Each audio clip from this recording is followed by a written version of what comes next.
পোষা প্রাণী ছাগল হোক, গরু হোক, হাঁস মুরগি যাই হোক, পোষা প্রাণী তো পোষা প্রাণী।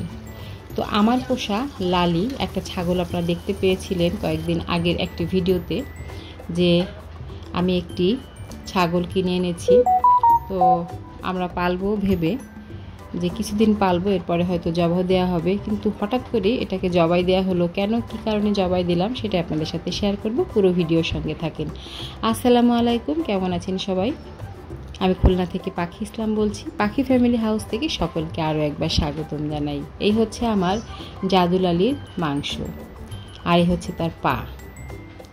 তো সব কেটে পরিষ্কার করে নিলাম। ব্যাপারটা হয়েছে, আমার জাদুলালি ছাদেই থাকতো, তো ছাদে গাছপালা খেত আর ভুসি টুসি খেত, যেগুলো জহির রেডি করে দিত সেগুলোই খেত। কিন্তু হঠাৎ করে আজকে সকালে তার দড়ি ছুটে গিয়ে সে একদম ছাদের কর্নারে যেয়ে আমার সবেদা পাতা খেতে যেয়ে ছাদ থেকে পা ফসকে পড়ে গেছে নিচে, আর পা ফসকে পড়ে যেয়ে নিচে তার হাত ভেঙে গেছে। তো হাত যেহেতু ভেঙে গেছে, বাচ্চাটা অনেক কষ্ট পাচ্ছিল, আমাদেরকেও কষ্ট দিচ্ছিল। তো ভাবলাম আজ হোক কাল হোক ওকে তো জবাই দিতে হবে। তো সেই ভেবেই আমরা ওকে আজকে জবাই দিলাম, বেশি কষ্ট না পাক। তো সেই খাসির মাংসটাই আজকে রান্না করব, আর সেই জন্য সব কিছু রেডি করে নিলাম। আমি এখানে 2.5 কেজির মতো মাংস নিয়েছি, আর সেই মাংসটা আজকে রান্না করব। কিন্তু খারাপ লাগছে এই ভেবে যে ওকে জবাই দিতাম একরকম, কিন্তু সে ছাদ থেকে পড়ে গেল এবং তার হাতও ভেঙে গেল। এটাই হচ্ছে বেশি কষ্ট। পোষা প্রাণী তো আমরা সবাই খাই, গরু ছাগল হাঁস মুরগি সবাই খাই, কিন্তু একটা আহত অবস্থায় একটা প্রাণীকে জবাই দেয়, এটা আসলে খুব কষ্টের ব্যাপার। আমার কাছে খুব খারাপ লাগছে। আর আমার নাবিহা নাফিসও তো এক প্রকার কান্নাকাটি করে, ওরা একটা মুরগি পর্যন্ত জবাই দিতে দেয় না।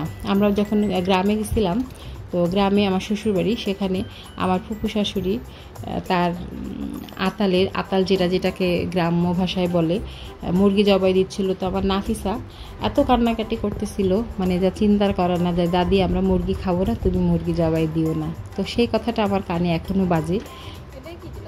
পোষা প্রাণী আসলে পোষা প্রাণী, বিড়াল হোক কুকুর হোক ছাগল গরু যাই হোক, পোষা প্রাণীর প্রতি একটি অন্যরকম দরদ মায়া, এগুলো আসলে প্রত্যেকটা মানুষের হয়েই থাকে।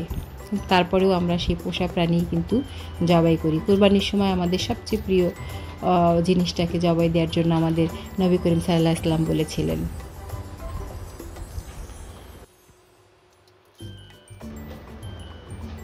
কিছুই করার নাই, তো আমরা জাদুলালিকে জবাই দিলাম।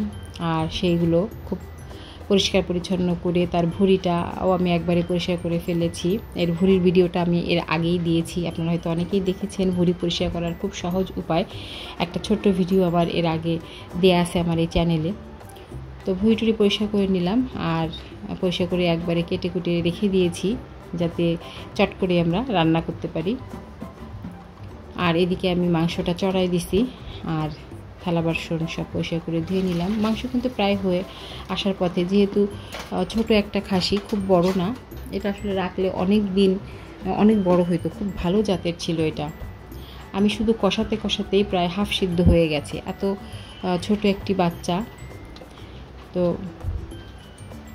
দেখতেই পাচ্ছেন আমার মাংস প্রায় কিন্তু হওয়ার পথে। আর এদিকে বাকি যে গোশটা ছিল সেগুলো আমি প্যাকেটে করে ভরে ফ্রিজে রেখে দিব পরিমাণ মতো। আমাদের বাসায় যতটুকু রান্নার জন্য প্রয়োজন প্রত্যেকটা প্যাকেটে আলাদা করে তুলে রাখছি।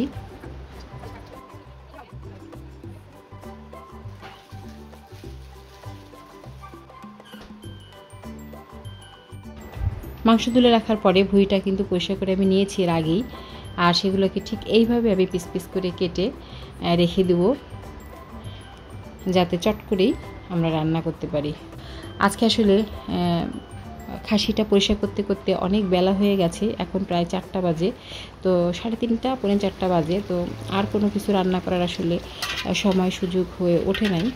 তো ভাবছি যে মাংসের সাথে আর কি করা যায়।